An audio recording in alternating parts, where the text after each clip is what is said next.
Next we have Dr. Chaddick. He's been a pastor of Northeast Baptist Church in San Antonio, and thanks for driving up here tonight, for 4.5 years. Prior to that, he served in Baptist churches in the Panhandle of Texas and in South Georgia. He's a graduate of Wayland Baptist University, George W. Truett Theological Seminary, and Beeson Divinity School. He's also an occasional adjunct professor for the San Antonio campus of Wayland Baptist University. And he represents an important voice. The churches and faith organizations have been, I think, really critical to kind of advancing this debate. And toss the ball to you. Absolutely. Yeah, and thanks for inviting me to be part of this. Glad to drive up and do this. I think I'm here because I have a story. I kind of sit on the front lines, as it were, not in that I'm taking payday loans, but that I'm dealing with those who have. They're the ones who come into my office and sit down across from me. And usually the conversation begins with, I have a problem. I can't pay my rent, or I can't pay my car payment, or I can't pay my utilities. I've never had somebody who's come in and sat down and said, I have a problem with a payday loan.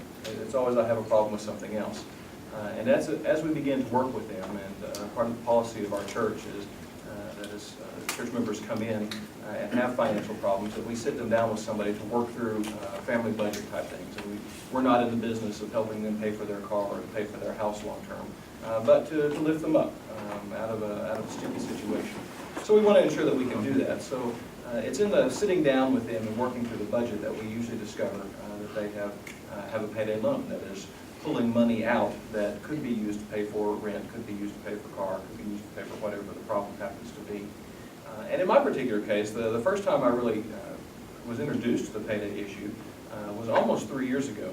I had a family who come in, and their problem was that they were behind on their rent and weren't going to be able to make this month and were in danger of losing their house. And so immediately we kind of set to work to think about how we could remedy this problem and help them get through this. And so I had them sit down with one of our deacons to walk through a family budget planning time. And he called me later that night, and he said, Chad, it can't be done. And he'd never said that to me before, so that got my stride. He said, they can't do it. And I said, well, what do you mean they can't do it? He said, well, the money just didn't work out. He says, they've gotten into this payday loan. He said, they're paying $200 every 2 weeks on this thing. I said, $200 every 2 weeks? You're telling me they're paying $400 a month on this thing? So how much is the loan? He says, well, it's a $700 loan. I said, well, how long have they been paying on this? And he said, well, they paid $1,800 on it so far. I said, well, how much is the loan still? I mean, how much do they still have? How much do they owe? He said, well, they still owe $700. It's just, I mean, that's the rollover. It just resets it. And my initial thought was, as I mentioned, was that can't even be legal. That's so wrong on so many levels that just can't even be legal. So we set about to helping them kind of dig their way out of that hole. And you know, several things kind of really bothered me as I began to do that. Besides the initial impact of saying, you know, that can't even be legal, you know, I realized that if anybody had actually sat down with these folks and looked at any kind of income and expense for them, they would know that these folks would never have had $700 in the course of 2 weeks to pay the whole thing back. That this was set up for them to roll over. In fact, it was designed that way. It was designed as an automatic debit from their banking account, so that every 2 weeks, $200 was automatically removed, basically timed with his paycheck.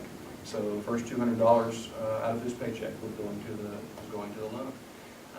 And I thought, you know, no one sat down with these folks and checked this. And so, again, there was this real sense of injustice, really kind of a moral kind of dilemma here, that this is just simply wrong. And as I thought, you know, this can't even be legal, I began to make some phone calls to try to figure out exactly what needed to happen here. Who did I need to talk to bring this to somebody's attention, because obviously this was out of bounds. And it was only in making those phone calls that I realized that it wasn't out of bounds, that it was perfectly legal, and that this was going on all around the state of Texas. But it just so happened that about the time that I was making the phone calls and we were working all of this out, we were entering in the last session with some of the chances for legislation there. And so I was invited to kind of be part of that process. It was a very learning experience for me as far as that goes. But in the last 2 years, I've told this story a lot, and I've since gathered more stories, both from mine personally and from talking with other pastors. And I found that the reaction is common across the board to the first time that you hear this story or others like it. It is simply that this is wrong or it's not legal. In fact, we heard testimony on Monday with the House Bill 2019, the DA from Midland, Texas, Chaddick's DA, dealing with this same story. Her initial reaction was exactly the same thing. I thought that was interesting, that a DA who should know about all of this would immediately think, when she heard this kind of story, well, that can't even be legal. And so I make this story, I tell this story, and I make this comment tonight because I know there is the money side of it, the numbers side of things, and Bea has shared about that. I don't tell the number side of it. For me, it's faces. There are faces across my desk who have these problems, that are dug into these troubles, that the churches, that the benevolent agencies are increasingly having to help out of difficulty that have been caused by the ready access to this kind of credit. They are being unsustainably propped up, as it were, and they are failing. Catholic Charities has been very big on this. In fact, Monday again at the hearing, we had representatives from Catholic Charities in Dallas and Austin and Houston. There was someone there from Galveston as well. And their testimony is that probably about 30% of the folks that come in their doors are caught up in one of these payday loans, and that's exacerbating the problem. And again, there's something that strikes me as being unfair about that. That charitable dollars are going in, and in some ways I am subsidizing the payday loan industry, even though my money, the check may be going to the utility company, or it may be going to the rental agency. The fact is that it wouldn't have to go to the utility company, or it wouldn't have to go to the rental agency if they weren't paying $200 every 2 weeks on a loan. So there's an unfairness about that as well. There's been several little unfair kinds of things that have come back. It just strikes you as simply being wrong.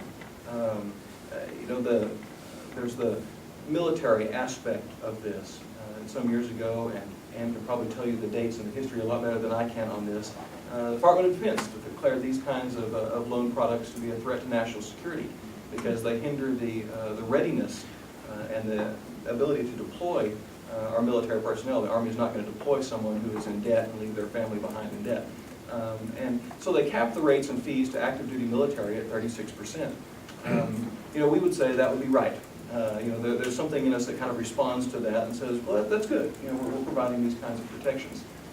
And then we hear the story that, this cap was for, 36% for 90-day products. Well, what has the industry done? They've provided 91-day products. And as you hear that, you think, well, that's not right. And so there's this moral component that kind of enters into it. And you deal with, how does that moral component, why is it that with something that seems to be so clear-cut morally, why have we not gotten legislation passed on that? And I think that's part of the discussion. I think that's why I'm here to take